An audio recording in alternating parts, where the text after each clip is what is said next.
Prej 3 muajsh në familjen e Mehmet Beqirajt në Dermenas të Fierit ka zënë vend dhimbja për humbjen e jetës së vajzës së tyre 33 vjeçare e vrarë në Francë. Drama në këtë familje është edhe më e madhe pasi trupi i pajetit 33 vjeçare Silvi Beqiraj nuk është kthyer në Shqipëri. Babai i saj Mehmeti ka udhëtuar deri në Francë, por nuk ka mundur të bëjë asgjë. Autoritetet franceze kanë refuzuar t'i japin trupin sepse janë duke hetuar. Me të njëjtën përgjigje i ka mbyllur dyert edhe ambasada shqiptare atje. Në këtë situatë, Mehmeti i bën thirrje shtetit të ndërhyjë. Janë sa analiza për të marrë, shkojnë për të marrë për të kryer analiza, të gjejmë shkakun e vrasjes me sa është vrarë. Mora ambasadën, thotë janë hetime sipër.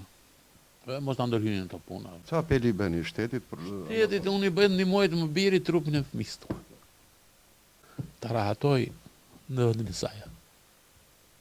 Kërkoj që vajza ime të vi sa më shpejt. Ta varroz dhe unë ta sjell në vendin e saj. Babai i Silvi Beqirajt është i bindur se autorët e vrasjes së saj janë shqiptar dhe thotë se nuk do të rreshtë së kërkuari drejtësi. Nuk më hapen dosjen ata mua, se unë i thash, motivi i vrasjes vajzës time është që këteja. Ti hap dosjen këtu të them unë se kush është tjetër vrarë. Jo unë, ta thot vet drejtësia shqiptare, vet drejtësia e Fierit. Familja Beqiraj po përballet edhe me një situatë tjetër të vështirë që shton dhimbjen për vajzën e humbur.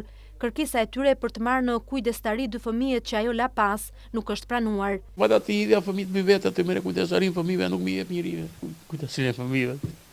Nuk mundua thosha që ka vdekur se vjen trupi. Thash ta lëndoj unë, mos të lëndoja ata të pak. 33 vjeçaria e vrarë në shtator të këtij viti ishte nënë e 2 fëmijëve, një djali 11 vjeç dhe një vajzë 8 vjeç. Por disa vite ajo jetoi në Itali dhe u kthye në vendlindje pas divorcit nga bashkëshorti. Në prill të 2013-s udhtoi drejt Francës. Babai i saj Mehmeti dyshon që ajo u detyrua nga dikush tjetër për të shkuar në këtë vend.